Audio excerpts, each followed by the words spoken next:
Norman with iSaveTractors.com. In this video, I want to answer the internet-old debate of lawn tractor versus garden tractor. What is the big difference? A lot of people get them confused. Modern day people who don't understand the old stuff think everything that has a mower deck on it that's smaller than a farm tractor is a lawn tractor or a riding lawnmower. And some of the older guys might think some of the newer stuff that you see out in front of Home Depot is a garden tractor. Both of those are wrong. In this video, I'm going to go over the 4 main characteristics that separate lawn tractor from garden tractor. Here it is. So the first defining characteristic that separates garden tractor from lawn tractor is the weight. Lawn tractors are built much lighter. Lighter materials, lighter everything. One, because it doesn't have to do the heavy duty work of a true garden tractor. And 2, lightweight in a lawn tractor or riding lawnmower is important to prevent compaction of the soil and the ground of which you are mowing. So that is a big difference. To give you an example of how big the difference in weight is, I went around my property and first picked up the only lawn tractor that I own, and then I proceeded to try to pick up several of true garden tractors. It's kind of funny watching me try to pick them up. Check it out. This first tractor is a Craftsman YT4000, and as you can see, I can pick it up pretty easily. This second one is a John Deere 317, a true garden tractor from the late 1970s. As you can see, I struggle to pick it up. Next up is one of the smaller of the garden tractors of the 80s, and this is a Wheelhorse 312-8, and as you can see, can't pick that up. Moving on to another small one, this Ford 120. Also, it was hard for me to get a grip on this one, but it was also difficult for me to pick up. And finally, just for kicks and giggles, I showed you me trying to pick up the largest garden tractor of the 1970s and 80s, and this is a Simplicity 4041 Power Max. And as you can see, it's a huge machine and I have no chance of picking it up. The second characteristic are the rear ends. The rear end of a lawn tractor or riding lawnmower is very lightweight. They have aluminum housings. They don't really have true bearings to support the axles.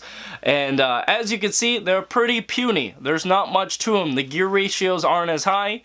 If we move over to some true garden tractors, like on this Simplicity Power Max, you can see this is a big piece of cast iron. And here onto this one, this is an International Harvester Cub Cadet rear end.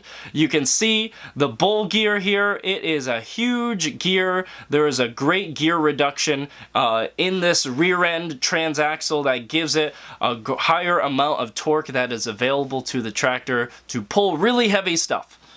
Next up is the frame. The frame in a lawn tractor is just like the rear end, very puny. There's not much steel to it. A lot of the frame is bolted together instead of welded.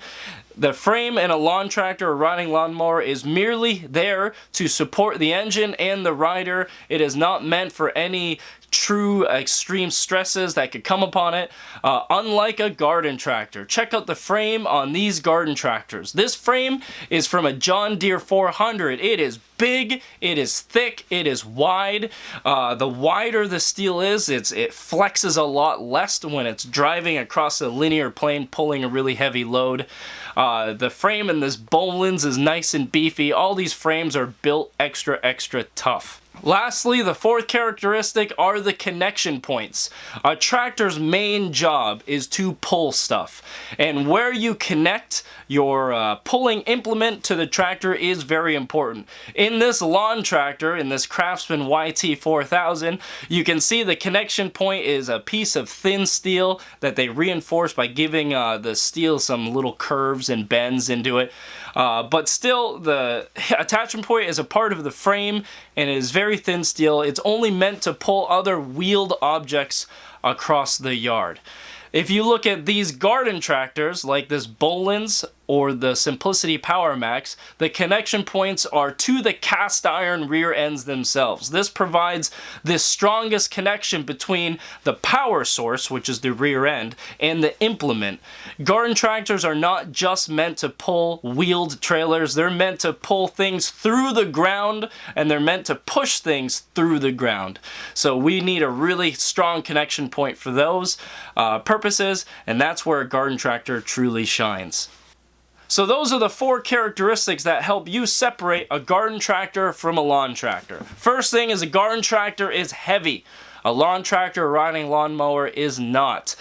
The frames on a garden tractor are strong, where lawn tractors, they're made to be light.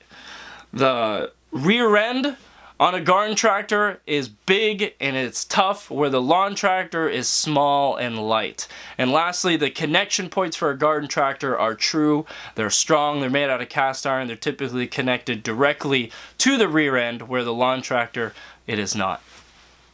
I hope that helps you determine what is a lawn tractor and what is a garden tractor.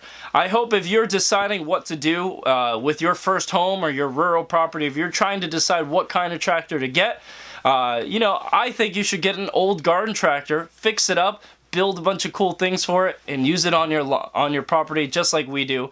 If you have questions or if you don't know what to do, have no fear. I am here to help you. My company, iSaveTractors.com, is here to help you. If you have any questions at all, email us, call us, write us, do whatever you need to do to get in contact with me. I will walk you through the entire process, show you how to fix it, show you how to use it. I hope this video is helpful for you. My name is Norman. Thank you for saving the tractors.